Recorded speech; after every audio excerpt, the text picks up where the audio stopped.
It's time to gather loved ones together for all the holidays' best spread. Lynn's has great prices on all your favorite Thanksgiving items, from delicious turkey with all the fixings to mashed potatoes and yummy pies. We have everything you need to create your perfect Thanksgiving dinner. Whether it's cooking the traditional meal, completely store-bought, or a combination of both, your best holiday meal starts here.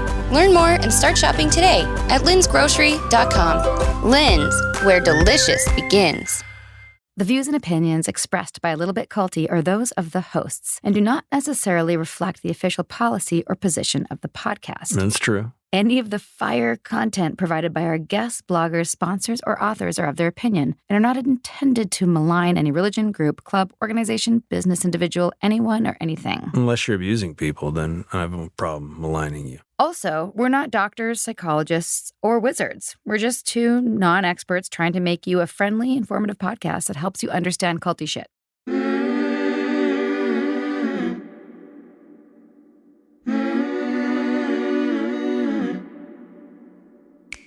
Hey everybody, Sarah Edmondson here. And I'm Anthony Ames, a.k.a. Nippy, Sarah's husband, and you're listening to A Little Bit Culty, a.k.a. ALBC, a podcast about what happens when devotion goes to the dark side. We've been there and back again. A little about us. True story, we met and fell in love in a cult. And then we woke up and got the hell out of Dodge. And the whole thing was captured in the HBO docuseries The Vow, now in its second season. I also wrote about our experience in my memoir, Scarred, the true story of how I escaped NXIVM, the cult that bound my life. Look at us, a couple of married podcasters who just happen to have a weekly date night where we interview experts and advocates in things like cult awareness and mind control. Wait. This does not count toward date night, babe. We got to schedule that. That's separate. So it's 2 days we got to hang out? We do this podcast thing because we learned a lot on our exit ramp out of NXIVM, still on that journey, and we want to pay the lessons forward with the help of other cult survivors and whistleblowers. We know all too well that culty things happen. It happens to people every day across every walk of life. So join us each week to tackle these culty dynamics, everywhere from online dating to mega churches and multi-level marketing. This stuff really is everywhere. The cultiverse just keeps on expanding, and so are we. Welcome to Season 5 of A Little Bit Culty, serving cult content and word salads weekly on your favorite podcast platforms. Learn more at alittlebitculty.com.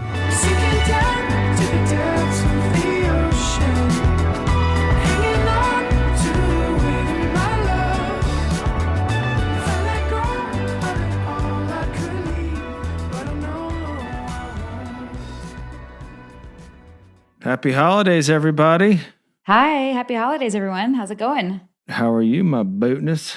People might want to know why you call me No. Bootness. We don't have to get into that. No? I feel like I should tell them. You don't think I should tell them? Nope.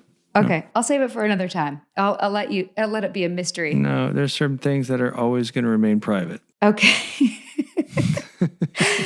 We have a guest that we've been wanting to interview for a long time, but we weren't allowed to. Oh my God. And we were originally going to use this slot to do a season 2 debrief. I know we've been doing a lot of that over on Patreon, and we were going to do it. But we haven't done a debrief for like the whole thing yet for our peeps. Yes. So we're going to do a very, very, very special season 2, encapsulate the whole thing. We're going to ruminate on it over the holidays and record that for the new year for you. So stay tuned. Ruminating is our homework. Ruminating, marinating, percolating on season 2. I think there's a little news flash for the peeps out there. We got our place. We're going to be able to finally record in the same room. Oh, it's going to be so good. Just so our listeners know, there's like a delay sometimes in rooms, and like it's hard to know like when Sarah stopped talking. So, you're stepping on me, I'm stepping on you, and sometimes our guest. And just being in the same room and be able to look at you and have cues is going to be, I think, going to make our content smoother. I wouldn't say necessarily better, but it's smoother to listen to, which I guess would translate to better. But I'm really looking forward to that and having a nice, fat, comfortable chair to kick back on. I can't wait. Oh, no, I'm excited. I'm excited too. And I hope all of you are having relaxing holidays. I know this drops the day after Christmas. So if you celebrate that, I hope it was festive and not stressful. And we are actually about to head back to Canada for the holidays. We're super excited about that, but to see all of our friends and family. Yeah. Be sure to talk politics with your family. Yeah, don't talk politics.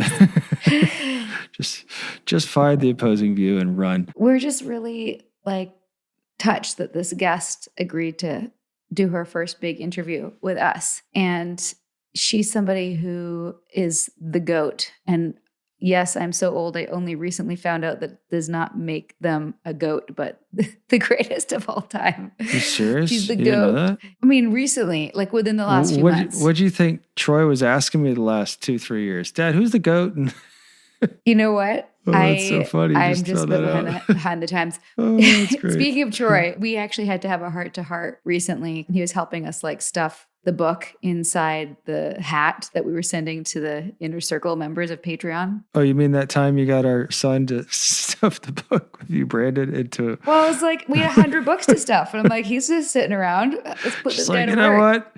You're like, Merry Christmas, kid. And he's seen the book, but for the Yeah, first I know. time he looked at the scar and was like, he wanted to know. And he knows the basics, but now he knows a little more than he knew before. He had an appropriate response. If I ever saw Keith, I would just knee him in the nuts. And I said, yeah, that's a good thing to do. And he goes, or I just like put my foot right in his crotch, which is sort of the same thing. But I gently reminded him, you're not going to meet him until you're 125.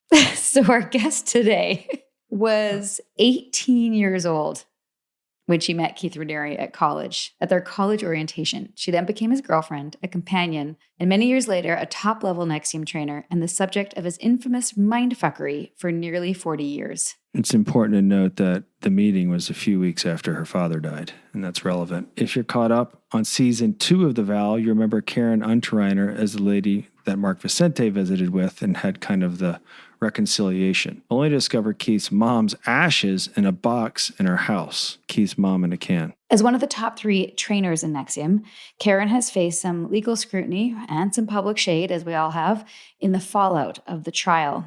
And it's important to note she's never been charged with anything, and she was very helpful to the prosecution and was not shy about disavowing the man we call Alan. Karen's here today to share more about her experience and chat with us about what didn't make it into The Vow. Please be warned, this is about the Vandoosh. So this is our gift to our NXIVM Uber nerds, and here's our chat with Karen Unterreiner.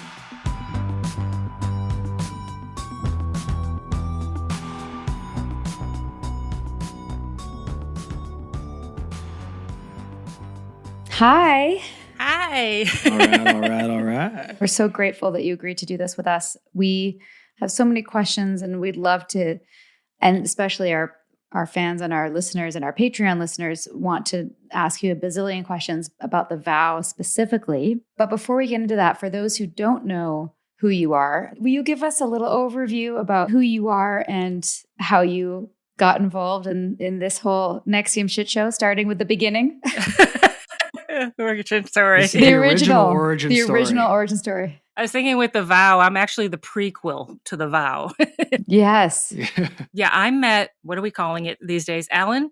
We call him Alan. And Yeah. Alan? I know, it just gives me chills every time I say the full name. Before college even started, during freshman orientation, we both went to RPI. My father had passed a week before. I was already very shy and insecure from a lot of childhood, not good parenting, trauma, whatever you want to call it. And then my father had just died. So he noticed me when I arrived. I had an entourage moving me in. I was dressed like a hippie, even though I was very withdrawn. He saw the contradiction in my personality. And at RPI, there was 9 men to every woman. Not a lot of us women there. Oh. I was on the only floor of all freshman girls, my dorm. And he made the rounds down the dorm. He went and visited everybody. And when he stopped at my room, we talked for a very long time. He was very mysterious. He asked me if I liked older men because he was actually a year and a half younger than me. He would do lots of weird things like that. And then just slowly drop that he was Eastern Coast judo champ, which we're not sure, and different things about him. He could play piano and all this stuff. He just slowly dropped all that stuff in. But he was better looking back then. For those of you who say, how can you? Yeah, he was better looking back then. He was built, you know? He was muscular? Yes, very muscular. Yeah, very big, broad shoulders, small waist. He had been doing a lot of athletics back then. But he and the feathered back 70s hair, you know. So I was just like, I can't believe this guy's talking to me. You know, I was just overwhelmed by the attention, which, you know, is now we know is called love bombing. We were inseparable pretty much through college. I eventually found out I was not the only one in his life, but I don't know how he found time because we were together so much, but he was fooling around with a lot of people. I broke up with him senior year because he slept with my best friend over the summer, but then he pulled me back. I got pulled back in. I mean, he said that while I was separated from him, I had a little fling, and that was supposed to be my ethical breach because, he wanted us to never have been with anybody else. My ethical breach really was going back. He used the term Really? ethical breach Shit. even then? No, it was used later, but he did say it. He made it like really, really bad. I left him because he screwed my best friend and he was screwing half the campus, but I had a one night stand and that made me awful. I mean, that's the standard Alan thing. That's what he does. Mhm. Yeah. I thought I was still dating him for the following years after college, but he was living with other people and everything else. We all were led to believe we were the important one, a special one in his life. Right. He just lied. Later, he blamed me for it. He told me I told him to lie to him. I'm not sure that's true, but Because I'm sure that's what you wanted. yeah. After college, I moved to Connecticut for a little while, became an actuary, and I found a job back up here, and we moved in together up here. Eventually got what's now known as Flintlock. We both owned that house, that condo, though I paid for the whole thing. Yeah, that's the usual. Of course. He technically owns half of it, but I paid for everything pretty much. But I was working as an actuary up here, and he started Consumers Byline, and I jumped ship from actuarial work at some point and came on full-time at Consumers Byline, which kind of grew up in my living room, as did NXIVM too later. Right. He needed someone to do the work. Okay. Yeah, I would get out of bed, leave him in bed, go into the office, and I knew damn well as soon as I did, he told me he wasn't screwing Pam, that Pam was sneaking back into my room and replacing me. Well, I'm working at the office. They're having their time together. God. Backtrack for a second. Yeah. You're living with Keith. When did Pam slip into the picture? Yeah, people were asking about Pam. Keith had wanted to start a business called Life Learning Institute. It was not about ethics, but it was kind of the same format as NXIVM ended up being with classes. More of like a knowledge network. I know that's what it's called around here. Just where you could go take adult classes. He needed funding. So he was on a ski trip with his dad, and they were on a gondola with a obviously wealthy man and his daughter, Pam. So Keith was going for money. Some people were asking, does he looking for women with money? He definitely was at that point. He was looking for funding for that business. Her dad eventually did help us get the Consumers Byline started. He gave us a loan to get that going, but he was looking for money, and that's when he met Pam and brought her in. How was that for you? Of course, he claimed he wasn't screwing her, as usual. He was. At first, she was just very unusual to me because she was from a very wealthy family. She was very ditzy, but she was a lot of fun. Yeah. Yeah. And so we became friends. Pretty much. I didn't know, and they would keep their relationship hidden. She was kind of angry about that, I think. We were friends for most of the time. How predatorial did he feel at the time? Did it feel predatorial, or in hindsight, does it? In hindsight, yes. I can see all the gaslighting and the manipulation that was going on. It's weird looking back because it's really easy to look back and say, oh, that was a red flag. And I might have even seen it as a red flag at the time, but he's able to get you to write it off so easily. Some people were asking about what happens when you confront him. One of the hardest times for me was Pam was living in our house with us, and I found a contraceptive device of hers on the bathtub. She had left it there. And so I confronted him. And you would think this is this is data. It's a smoking gun. Yeah, literally. I challenged him on it, and the scene ended with me on his foot begging him not to leave. That's how things went. In between that, he would give me some bullshit story that it was for something else, which is obviously, even then I knew it was obviously crap. He'll give you some lie that you can hold on to. And then he pulls the thing you saw him do with Camilla and with Lauren in the trial is he would say, oh, you're hurting my heart. I can't do this with you. You're killing me. He would say, if you ask any more questions, and if you want me to answer, I can answer, but I'll never be able to talk to you again. Basically threats. His health was used a lot in those situations. So he's lying, which is different than saying, oh, I am being hurt, I think he knows he's not being hurt. It's just a tactic he used with every single one of us consistently. Mm-hmm. So that would be preying on your empathy. And our need to be a good person. He set you up to think you're not a good person and then would play on that. Like you're desperately trying to be a good person. I mean, eventually in NXIVM, he defines what a good person is pretty much. So he's setting you up to want to do what he wants you to do in order to be a good person. He makes those things line up. So he's double binding you into a definition of a good person. Who's going to do something that's going to give the person you care about a heart attack, you know? Right. You back down. In the back of your mind, you know you've got a ton of competition for his attention. So you're not going to screw up and put yourself on the bottom of that list. Interesting. Even when I thought I was the one, you know, the only one or the one, I knew there was a ton of women in line waiting for my position. So you had to stay in line to maintain that attention from him, which eventually I lost all the attention from him. I barely saw him towards the end with no real explanation. Was there a time when he admitted about Pam, or you just sort of like figured out, okay, well, this is my situation? And This is embarrassing, but I got desperate. I read Pam's diary. Yeah, she was not happy about that. yeah, no. And it was also at the same time that he was about to move in with Tony Natale.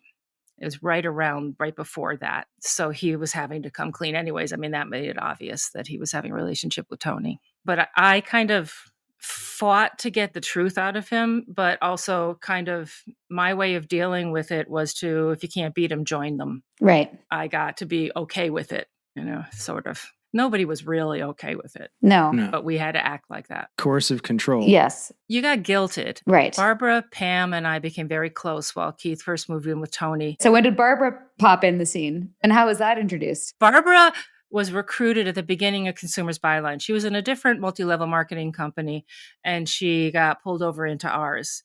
She met Keith and then moved herself from Ann Arbor to Albany and was there ever since. And then so she helped with Consumers Byline marketing after it was started. So Barbara comes in and she's like this hotshot MLM whiz. And I've seen pictures of her back then. She's like petite and long blonde hair. And Yeah.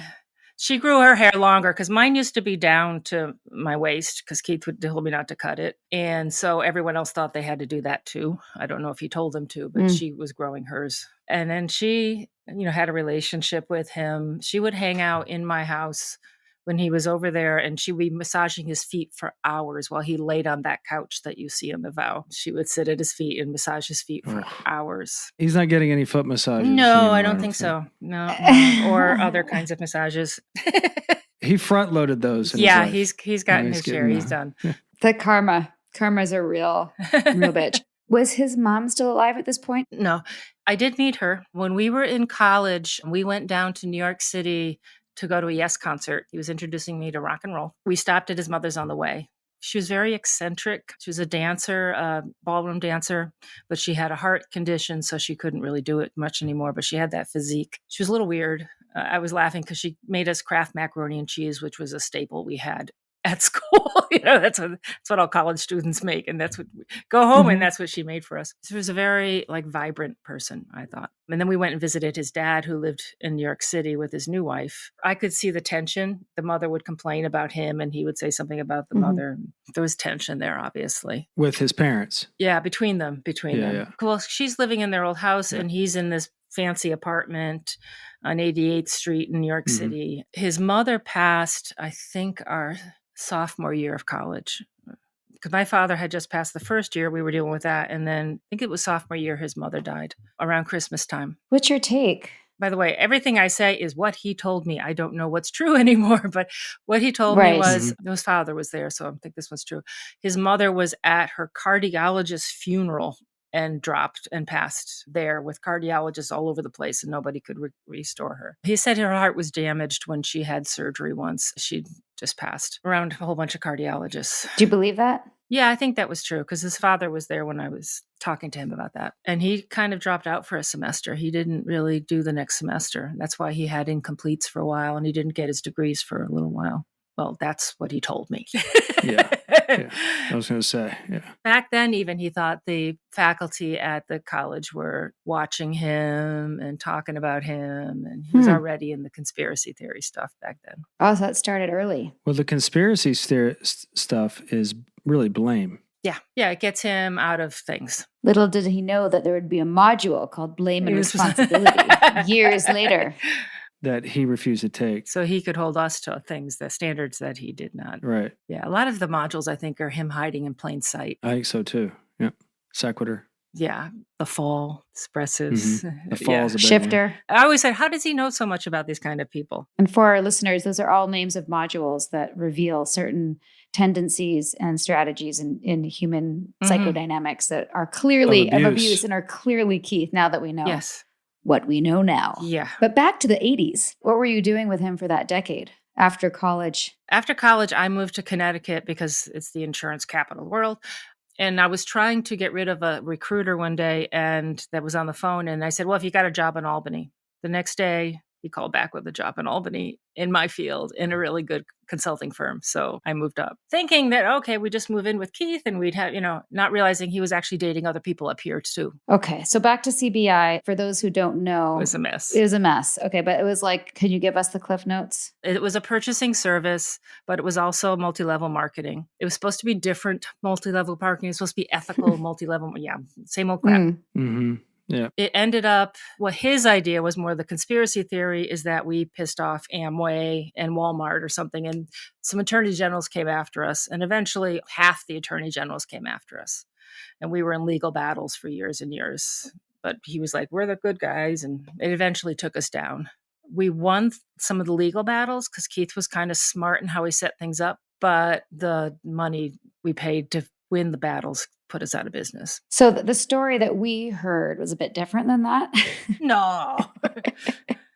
Do you know the story, Sarah, about Arkansas? Yeah, Arkansas is the people that came after us that he said was a conspiracy Yeah. because Amway or somebody. Right. Yeah. And Walmart, because that's where Walmart was founded. Yeah. And one of Clinton's attorneys came after him. Yeah. Well, the reason I brought it up was that it feels like people who are still loyal, I think we all know who they are, but they say that this is like not the first time this has happened to Keith, that he's gotten in the crossfire of unethical businessmen and, the world's out to get him. Right. This was the beginning of that type of conspiracy, right? Yeah. I mean, he obviously had it back in college a little bit too, but yeah, that's the first time he started saying that there's forces out there against him. He's done that with everything that he's failed at. Yeah. He did that even with the stock market thing that he did when he lost everybody's money. He said there were forces that were teaming up against him, and that's why he lost. For people who are like still believing in the NXIVM tenets, how can they say that Keith's the victim? Like, did he not cause this in some way? Did he not do anything to bring this upon himself? When you're that deep in it, there's so much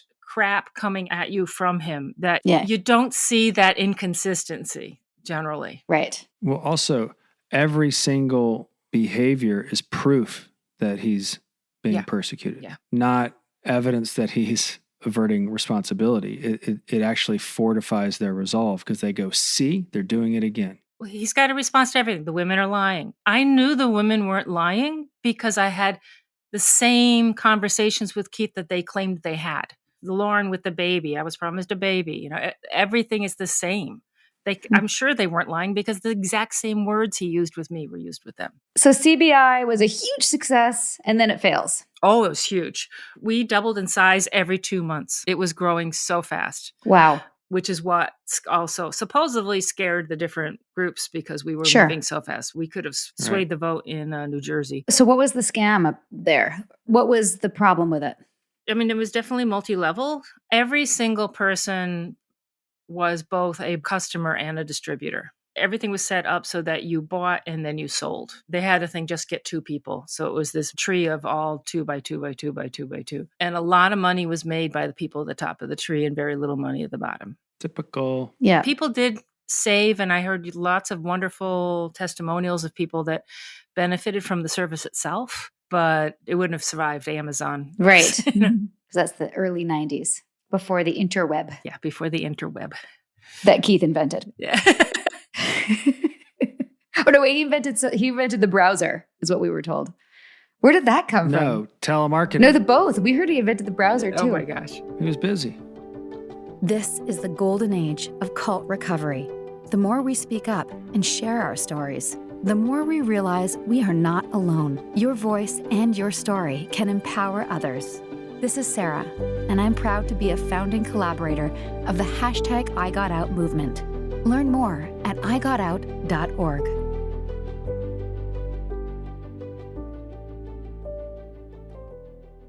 The Frankies were a picture-perfect influencer family, but everything wasn't as it seemed. I just had a 12-year-old boy show up here asking for help. He's emaciated. He's got tape around his legs. Ruby Frankie is his mom's name. Infamous is covering Ruby Frankie, the world of Mormonism, and a secret therapy group that ruined lives. Listen to Infamous wherever you get your podcasts. Meals bring people together, but for many families, providing their next meal can be a challenge.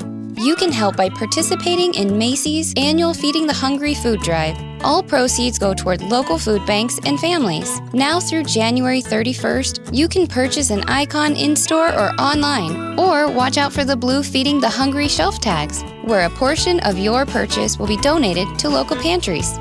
Together, we can combat hunger in our local communities at Macy's.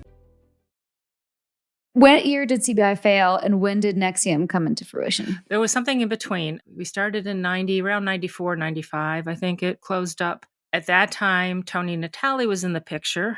And before it ended, he started going into some healthcare products, vitamins and things like that. The vitamins. And so when it went down, he and Tony created National Health Network, which was basically stores that sold vitamins and things like that.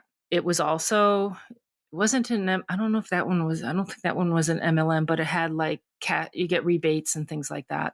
Tony was developing that with him. It wasn't doing that great. It wasn't growing very fast. And when she left him, the business just ended and just closed down. He had already met Nancy, so there was a little bit of overlap. And then he started up. Actually, no, there was overlap. But ESP started when National Health still existed, because Tony was in the. It's funny. Her book says she's the fall of NXIVM, but she wasn't actually in NXIVM. She was in ESP for about 6 months to a year. Because ESP came first. Well, National Health Staff was going. He would meet Nancy at the National Health Network at Tony's. And so there was a little bit of an overlap. They were starting up ESP. He must have known that the Tony thing wasn't going well because he was starting up the next one before National Health crashed. A lot of the questions from our Patreon fans, I'm not going to read them all, but there was a lot of them just wondering how it was for you at different. I guess it changed over the years in terms of like the women and like how you felt about it. And was it like, when did it become like an agreed upon thing that we're just doing this? Like, did you use the word polyamory or? No. It was all tacit. You can tell when you listen to some of these women, Tony or Barbara, me up to a point, they all thought they were the one when they were the one. Yeah. Some of them still don't realize that while he was with them, there was a lot of other sex going on. A lot. Abortions and everything else were happening while he was with them. Some of them still don't get it. You saw in the vow where Barbara Boucher got that he was with other women while he was with her, but she doesn't really understand the extent of it. That's a hard thing for a lot of us to really own, that we were never, ever special to him. Now you look at it special to that. Who cares? But, Right. But back then, it's still hard to believe that you were being conned that much. Particularly when it's so personal and invasive. It's one thing to reconcile being conned or something like that, but like a relationship and it's personal and it's, sexual and intimate, and then to have it just be like, it's the worst. It's the very worst. Yeah, well, some people came in knowing. Pam knew that he was living with me. So she knew and also that she had to hide a relationship with him from me. But some people knew coming in, but some of us thought we were it, or that he had left the others. That's one of the saddest things, because I know there's a lot of people that I know their healing isn't full because they haven't realized that yet. I listened to some of them, and they don't quite get how bad it was. Threesomes, foursomes. Did you and Pam ever talk about that? Like, did you ever confront her after the diary thing? She was real mad. Like I said, I kind of did the if you can't beat them, join them thing. So I went the other way. I started participating in some of the group activities, shall we say, for a little while. The cupcake making. Yeah. You baked together, right? Yes, we baked together. Just since you brought that up, and I won't go into details, but one of the things that did strike me from the trial, finding out that this was going on and that it was happening often during lunch breaks, during trainings. And it always struck me as like, how rude that we're all flying in for these, sometimes $8,000, $15,000, $20,000 trainings. And we take a break for lunch and all the higher ranks are late. Everyone from not the whole executive board, but certain key members in the executive board or the upper ranks are coming back late from lunch. Like, you don't need 2 hours to have lunch. No, you need 2 hours to. Wow. Yeah. Yeah. Even then, you don't need 2 hours. Well, I think what's important too is, I mean, you make light of it, but that's the abuse. And in a lot of ways, that's the collateral. He's getting you to do things against your will coercively, and he's abusing you, and it's collateral, and he's making it look like, oh, this is normal. It's hard to hear.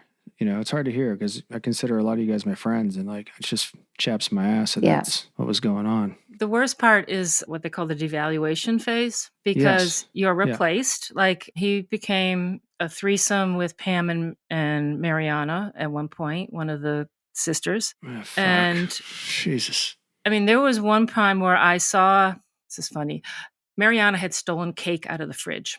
So Keith and I set up a camera to catch her. It was like a joke. But I looked at the film and I see Pam and Mariana kissing in the kitchen. And I show it to Keith. He then disappears in their room for 2 hours. I felt so humiliated. He got turned on by seeing them kissing on the film and then just went off with them and left me sitting there. Because you all live together. Yeah. Pam and her shared a room. Ugh. I was never told. They all kind of just left. They didn't move out. There was a fight with him and Mariana, and then they just left and they never came back. I'm still waiting. I was on post for years. Something he always talked about, leaving someone on post was a bad thing. Never told why. It was just implied that I was not a good enough person to be around him all the time like that, or for him to be with. Wow. Yeah. It's just implied. So you're always trying, well, maybe if I'm good enough, maybe if I get skinny enough, maybe if I whatever enough. And you're left like struggling and trying to get that back. The behaviors you saw where people got really skinny and did other things, were trying to hold on. I mean, Karen, I can't tell you how many times we'd be in a training and there'd be someone coming in late crying or whatever. And I'd be thinking, what's going on? And they'd be like, I'm working, my issues. And I'd be like, it's really not that emotional, But now we know. to do this. And well, now we know. It's like they were off getting literally abused. We also couldn't talk about our issues. You couldn't Right. mention any displeasure with Keith. You couldn't mention any kind of unhappiness. Even in the early days, like before NXIVM? Yeah. Well, it got worse. Well, if you did, then the others would come. The other women would get you. Like Barbara, Pam would attack if I said something negative. The system kept it in place. He set it up that way. But in the beginning, you had that. And then later you had Nancy. If you had a red flag and you were upset about it, you went and got an EM from Nancy. And she basically helped you feel bad for seeing the red flag and for having a problem with it and getting you to feel okay with it. Which took her a few episodes to come clean. Not up. completely, though. When she describes how she was sent in to put us back in line, she acted like it was something that was bad for her, which it is. I mean, I understand that, but she doesn't look at what she did with us. The lies she said to us, making us feel bad for something that we should have felt bad about. But there was a lot of that keeping us in line. One of the worst things anybody has said since I got out was, well, the women around Keith were thriving. Ugh. I cried. Who said that? A certain ex-doctor male. Right. Oh, Yeah. gotcha. We had to make believe we were happy. I was always in trouble because my state was too low. I was depressed. Yeah. I remember thinking that when I met you in 2005. My state was too low, And you're harming Keith because your state is too low, is what we were told. You're supposed to act like you're happy about your situation. But we're not. None of us. Pretending. Nobody was happy. Yeah. Right. It read as much. I mean, Sarah, when we go to Albany, we'd be leaving places, going back into. It's like, I would joke with Sarah. I'd be like, it's like we're going to a funeral every time we go to Albany. It's just was an awful environment. Yeah. So CBI ends, Tony Natale's in the picture. She breaks up with him. Keith meets Nancy. How were you brought into NXIVM? Like, what was your role at the beginning? The beginning used to talk about the 5 people that started it. I was not one of them because I don't do sales. I wasn't going to be a recruiter. So they took 5 people that were recruiters. I got in a month after it started because in my living room, Barbara Jeske was doing things like, making fun of me because I didn't get the joke. I may have said something that was out of cause or something, and they all go, huh, huh, huh, huh. So I got to go figure out what this thing is. So I went in and started with it. I quickly went in and started developing the computer system that held the thing together, that charged people and did all the basically everything. My role was that, and a little bit of the administration because it was tied to my computer system in the beginning. At some point, I couldn't deal with running the operations of the company anymore because he had you running things with your hands tied. You couldn't pay people. You couldn't, compensate people for work. You couldn't hire people to do things. I mean, you had to hire people we knew who were not competent because we didn't want to hire people that we didn't know because he was paranoid. It became an impossible job. And at one point they offered for me to give it to Claire and I said, sure, take it. They were a little surprised I was so willing. That was a number of years later Yeah. when Yeah. she took over as Yeah. CFO. It started in 98. I didn't come until 2005, but I remember being so like, how is this a success program with this website that's like so Ugly. mid 90s? Even when we brought in, talented people like Mark Vicente, he would not let us hire and pay people to do something good. Why do you think that was? Because I have my theory, but I think you know better. My theory, because we don't know what was going on in his head, because I saw it at the end. As things were falling apart, I was putting my fingers in all the holes of the dam. He kept us busy trying to keep things going in such a bad environment. So you were spinning your wheels all the time trying to make things happen. You always felt like you were told it was you're the reason why things weren't succeeding. So you felt bad about yourself and you're very busy. That's someone who's really controllable. I think that was the motivation. He wanted it to be a mess so that he could keep things spinning and also keep us feeling like we're shit. Because it's not his fault that things are a mess, it's ours. Right. He would do it perfectly. He used to threaten to write a program overnight that would replace what we did or something. Ooh, yeah. Sure called his bluff. Yeah, then I would have been in the principal's office. He outsourced the punishment. What were some of the biggest red flags along the way, either that you EM'd away or that you rationalized away or that you didn't understand what you were looking at now that you know what you know? Oh, there's so many, but a lot of it had to do with knowing he was telling different stories to different people. Like, I'm a scientist, my religion is science, Then you've got people who are very much the opposite end, hooky spooky. When he talked to them, he'd buy into the energy and all that kind of stuff and make it look like I was just spiritually deficient. When he's talking to me, he would say, yeah, I'd say, what are you going to, there's people, they believe in, fairies. And he'd say, yeah, I'm doing the best I can. I'm trying to get them in line. So it's whoever he was with. You saw the discrepancies in how he was talking to people. The biggest thing I think was, in some ways, Mariana saved me because we talked about integrity. We talked about you can't move up the straight path unless just, the program within NXIVM. You had to earn your way. Everything was integrous. That was our big spiel, except when it came to Mariana.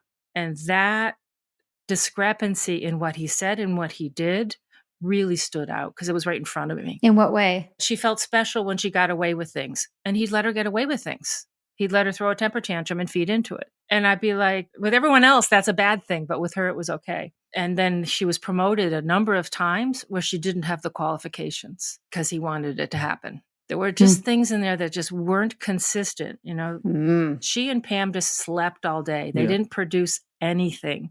But then he gave them a company. Jess. Yeah, Jess. Too many inconsistencies around her that just didn't go along with what he was teaching. And I could not come up with a rationalization for what he was doing. He'd say it's more complicated. That would be his answer. It's more complicated than you can, your little pre-uni brain can understand. Right. Making it seem like he knows more than you. Yeah. You just reminded me of something. Pam and Esther asked me to help them once during a training. They pulled me out of a training, which I was super relieved to be out of the training, but to help them make the phone calls to get people into one of the Jess tracks. And I sat with them for a couple hours and I was like, these two are completely inept.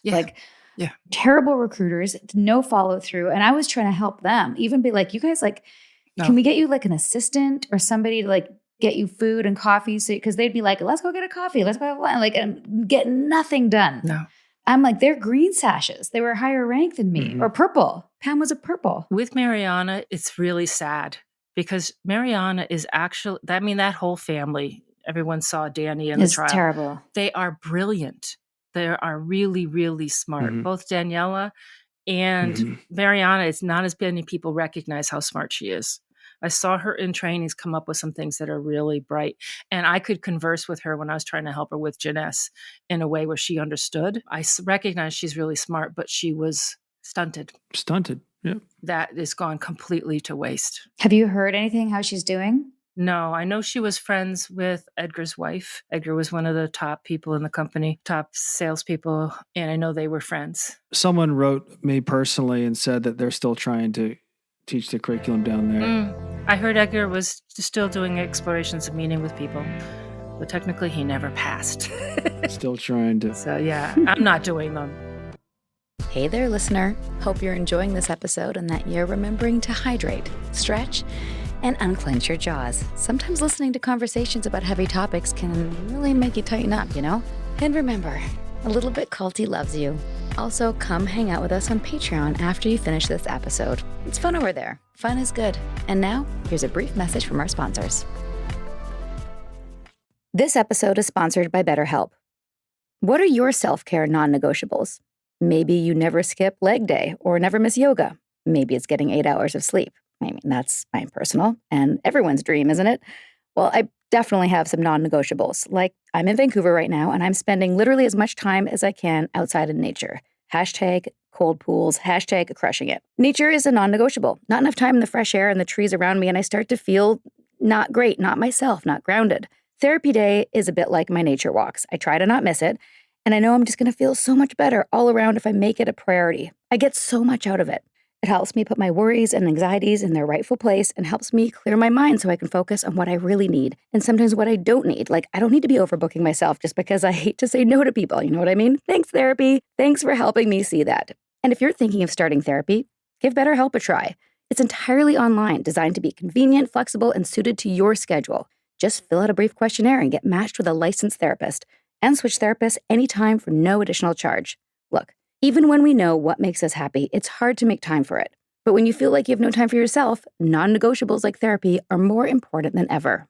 Never skip therapy day with BetterHelp. Visit betterhelp.com/culty today to get 10% off your first month. That's BetterHelp, HELP.com/culty.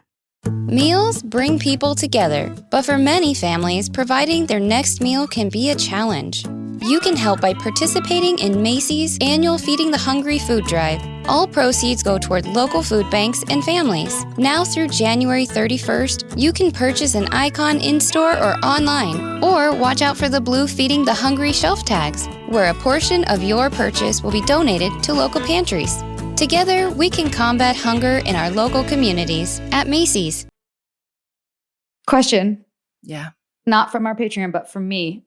What do you think about EMs? Do they have any merit? Are they based on anything? And were they ever measurable? And what's the deal? They weren't measurable. We couldn't reproduce it, obviously. First of all, the tech, I believe that was stolen. I was shown another organization, a gentleman named Morty Lefko, who has a method that's very, very similar based on the same concepts, and he predates us. Mm-hmm. So I'm pretty sure it was stolen and then modified a bit, made it more difficult. So if anybody wants an EM, they can go find a Morty Lefko trainer. It's not an EM, but yeah, it's basically the same process. Similar. Same theory. I stopped at some point. I could have used the money. I had people asking me for them, but I stopped about 6 months after Keith was arrested. I started to realize so much of the we called tech was distorted. I just didn't feel good. And I was getting real therapy for myself, and I was seeing the difference of dealing with a professional versus us amateurs. There's just so much that is distorted and used for not good. I couldn't do it. Like, people talk about all the classes and everything. They gain things out of it. The classes were great. In fact, Nancy says, how could someone like Keith create this wonderful thing? As I've looked back at all the different things we taught, all the different concepts, I see how so many of them were used to manipulate people. They could have a good side. I mean, ethical breach could be a beautiful concept, but someone else telling you what your ethical breach is not an ethical breach. No. It's because it's your ethics, it's total abuse. So much of this was used in that way, every little piece. So if someone got something out of it, great, but don't ever bring this tool back up. EMs were often, I tried very hard not to do this. I refused to work with some people because of it, is you were told to get somebody to think a certain way. The exact opposite of what we taught. Yes. We were sent in to work with Barbara Boucher. We had to get her to realize she was in the wrong with respect to Keith. I refused to do that. At the end, they sent in me because they gave up, but I wasn't going to try to do that. Well, I can say, Karen, when I sat down with you, you didn't have a vested interest in having me believe or think a certain way. So you actually got me to introspect and think about things. I had to walk a really fine line between getting in trouble for not getting somebody to think a certain way and Mhm. helping me actually feeling like I'm compassionate towards the person, helping the person, giving them what they want. I had to make it look like I was doing what the other guys want and then do what I thought was Mhm. right. It was a really hard line to balance. When Bonnie was waking up, she had an altercation with Nancy and she came to me and asked me for help. And when I found out it was about Nancy, I'm like, oh, shoot, there's no good way this is going to end for me. And so I said, I can't really help you with respect to her, but I will help you with respect to you. But then Nancy found out I was working with Bonnie and I got in big trouble because I hadn't fixed Bonnie the way she wanted her fixed. Really? Wow. Yeah, there's that pressure that was going on. And I'm sure Nancy had that from Keith to some level, but she went above and beyond. I was considered weak because I wouldn't do those things. I wasn't sent in to like deal with Edgar or people like that because I was too weak. When I realized later, it wasn't weakness. Well, what happened with Edgar? He was writing a book. Oh, his guru book. They were thinking he was stealing content. Stealing Yeah. the tech. It was so esoteric. Yeah. I don't know how you could think that was stealing anything. It was so out there. Well, you couldn't do anything. You couldn't do anything without having to pay tribute to Keith, right? Everything was his responsibility that was good, and everything that was bad was our responsibility. That's basically the Red role. Makes sense. flag. Yeah. Red flag. Yeah. I wanted to also ask, and a lot of our listeners want to know, what did you feel like when all these, like, you know, I know you did the documentary about the lost women and had your hair tested. That was me. That Yes. was me. That was you. I did answer that. So there's a time period where a lot of young women in their 20s and 30s Mm-hmm. were being recruited. And I'm sure it was obvious to you at this point that he was sleeping with them, or was that not? Some of them. Was that hidden? Some of them. I didn't know about Claire. My mind didn't go there. I don't know. But some of them, yeah. Ugh. Do you feel comfortable talking about what your theory is around that? Being poisoned? Oh, yeah. I haven't gotten tested again. I really need to. I mean, people extended it further than I think. I mean, Kristen, who lived with us for a while, the mother of his first child, had one type of cancer. Barbara Jeske had brain cancer. Those things, I think, those are different. What was suspicious is Pam died of what started as kidney cancer, and I had bladder cancer. Those two things are really close, literally connected. And that sounded suspicious. Keith himself, when I got cancer, said with his usual conspiracy theories, somebody might have been trying to get to kill me, him, meaning Keith, that maybe we should have the water tested at Flintlock. I'm the only one still living at Flintlock at this point. And he didn't want me moving out of there. Ah.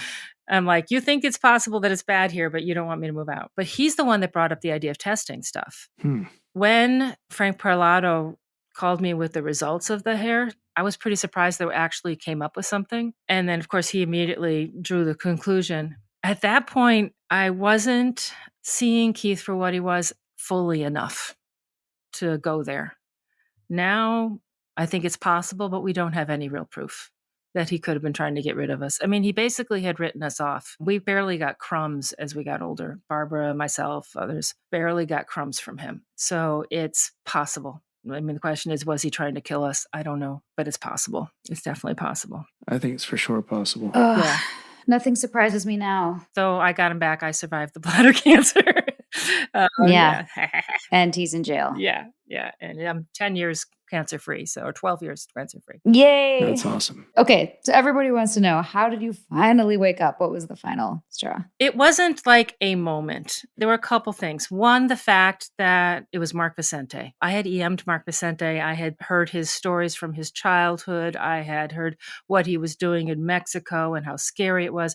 I believed he was a very honorable, upright man. And when they started saying Mark is the one tearing this down, I went, there's something wrong here. Mm-hmm. Mark talks about, I ran into him at an event for the Tourette's thing, and it was the hardest thing ever. I had to shun him at that because that was the rule, and it was the hardest thing. I think he said to me, like, when did you start not liking me? And I wanted to say, I didn't. But yeah, that was hard. And that made me think there's something not right here. The biggest moment for me was Pam's memorial. I had That a was fucking meltdown. bizarre. It was a bizarre event. We talked about Pam didn't do crap. She was very hooky spooky. She would help people, but she'd be just basic going on intuition. I mean, I loved her, but she was not this incredible humanitarian or whatever else. She was actually Right. very mean to me at times. Even when I had cancer, she was like mean. That was so over the top. And I would look at it and I'm like, this is not Pam. They were videos and descriptions of her that were like, and the thing cost hundreds of thousands of dollars. They got special flowers brought in. What? Yeah, the flowers alone were like $80,000. Oh my God. I saw the money move between companies. It was just so surreal that this is not Pam. Why are we taking this person and putting her up so high on a pedestal? And Barbara Jeske got like a little thing at apropos. She got like a little gathering, but this was like, It was a very sad funeral oh my God. Yeah. in comparison. It was so over the top. And there was that whole weird thing where I had to walk around pretending she was alive for a month. Oh yeah, what was that about? I totally forgot about that. I don't know. Just so our listeners know real quick, this would have been January. This would have been like 3 weeks or so before Lauren invited me to DOS, this event that we're talking about. And she died in November. Yes, she died in November. And so why did they not tell people that she died? I don't know. They said Keith needed time to process. That's all I heard. But I was getting my information through Nancy at that point, so I don't know. I was in front of a training when it happened. And then she and I had to go to a Jeunesse training in Mexico. And people would say, how's Pam doing? And we had to lie. It was killing me. My friend that I had for 20 years has died, and I have to pretend she's alive. But there was no consideration of what that meant for the rest of us. That's so crazy. I was so upset at the memorial service.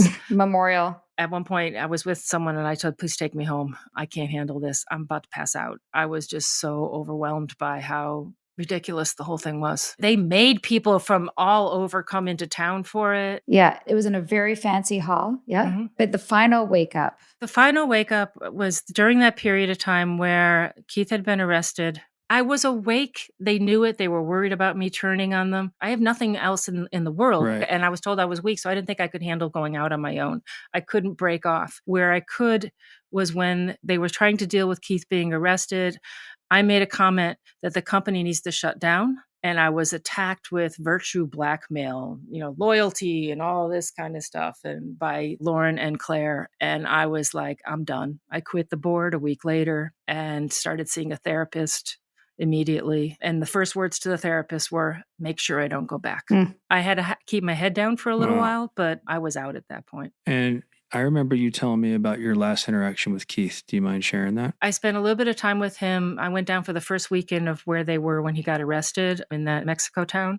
And I just went for a couple days because the company was in crisis. I didn't understand why we were taking a vacation. But I had some time with him. I was challenging him. I told him I wanted to help with part of the company. My only requirement was I didn't work for Claire. And he went against that. He said, no, I can't do that. I would have to work for Claire. And I said, well, I ain't doing it. And I challenged him that the man that Danny got in trouble for kissing, I didn't know that's why he didn't like him at the time.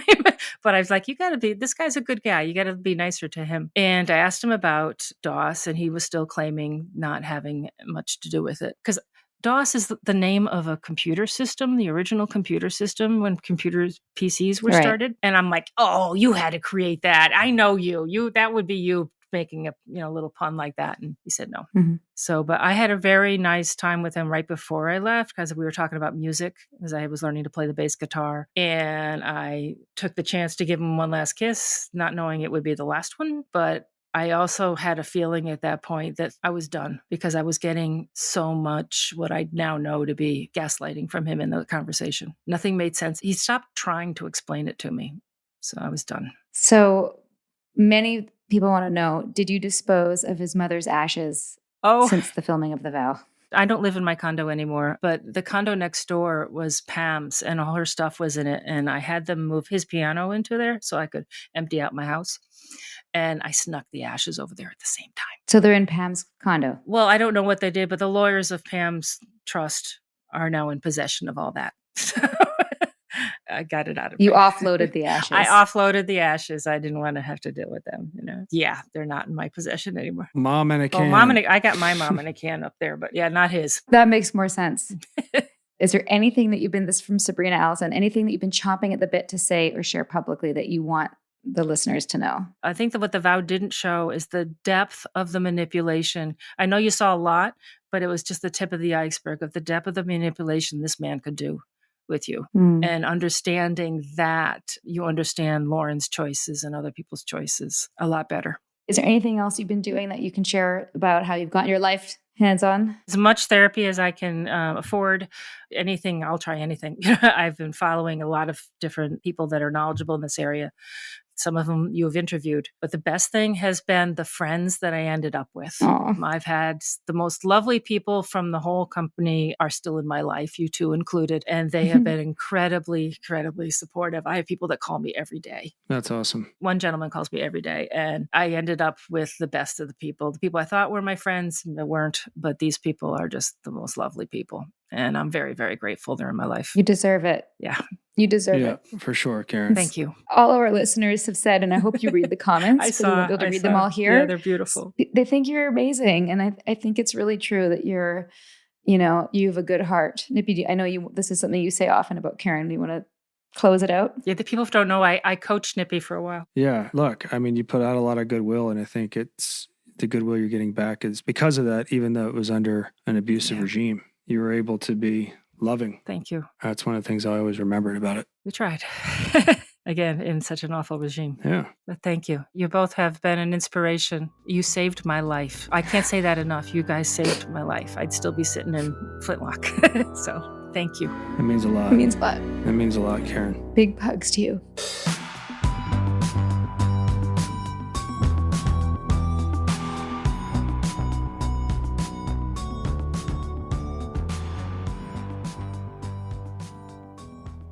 Well, I think we figured out that there's going to have to be a Karen Unterreiner part 2, right? Because we didn't really get to unpacking the vow. We had so many questions. We were going to unpack the vow, and We have to punt that to the new year. we had to pick up Ace. So Yeah, thanks, I know. Ace. Hashtag parent life. And I really want to thank Karen for being so open and honest with us, and look forward to more with her. And yeah, just take guts. Yeah. Ooh. She always has good insight. Yes. All right. Hopefully we'll schedule part 2. Till then, see you again in the new year. Thanks, everybody. Happy New Year. Sinking down to the depths of the ocean. I'm hanging on to the weight of my love. If I let go of it all, I could leave, but I know I